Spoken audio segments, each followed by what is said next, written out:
Los Angeles, film industry crew members have narrowly voted to approve a pair of contracts with Hollywood producers after a standoff that came within days of a strike that would have frozen productions across the U.S., union leaders said Monday.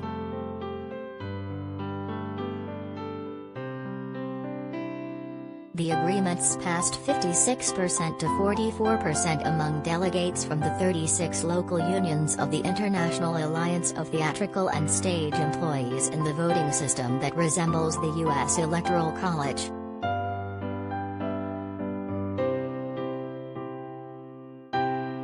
But in the popular vote, 50.3% said yes and 49.7% no of the approximately 45,000 members who cast a ballot in voting held from Friday through Sunday.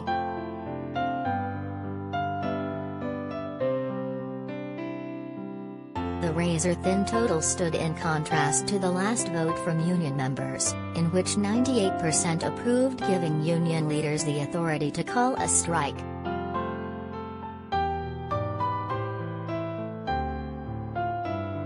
A victorious no vote would have reopened negotiations and brought back the possibility of a strike.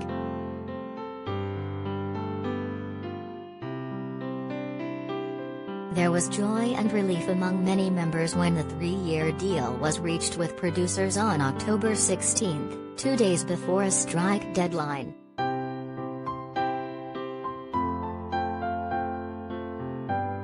But many others were disillusioned with the details, saying the contracts didn't go far enough to address issues like long workdays that may lack breaks or lunch, and the debilitating fatigue it causes.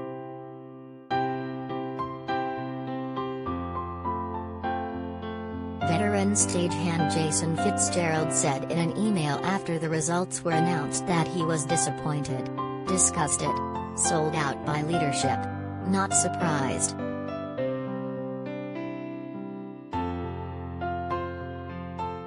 The vote took place in the shadow of the shooting that killed cinematographer Halyna Hutchins and injured director Joel Souza on the New Mexico set of the film Rust.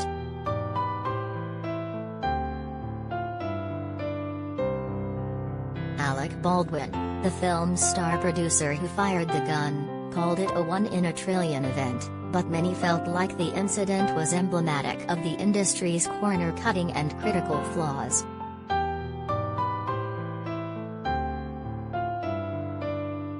That could bring Hollywood to a halt on Monday.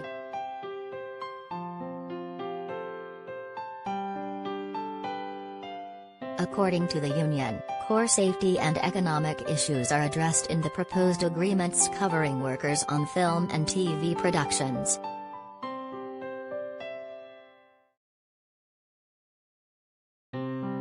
Our goal was to achieve fair contracts that work for IATSE members in television and film, that address quality of life issues and conditions on the job like rest and meal breaks, IATSE International President Matthew Loeb said in a statement.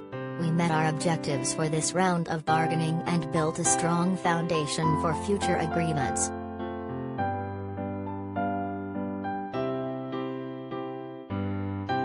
The agreements include across-the-board wage increases and increased compensation paid by streaming services, who have long been allowed lower pay rates, union leaders said.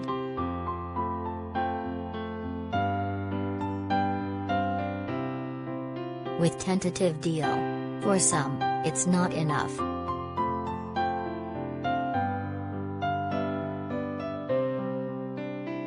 The Alliance of Motion Picture and Television Producers, which represents Hollywood studios and other production entities, said in a statement that throughout the negotiations, IATSE leadership advocated changes to improved quality of life and the agreements meaningfully reflect the industry's endorsement of those priorities and keep everyone working.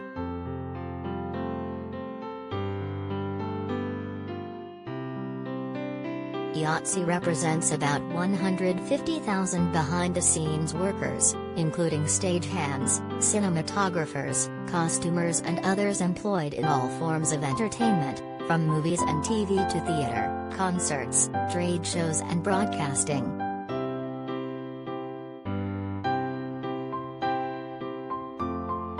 The two contracts affect about 63,000 union members. One primarily covers film and TV production on the West Coast and applies to about two-thirds of those members, the other is for production hubs, including New Mexico and Georgia.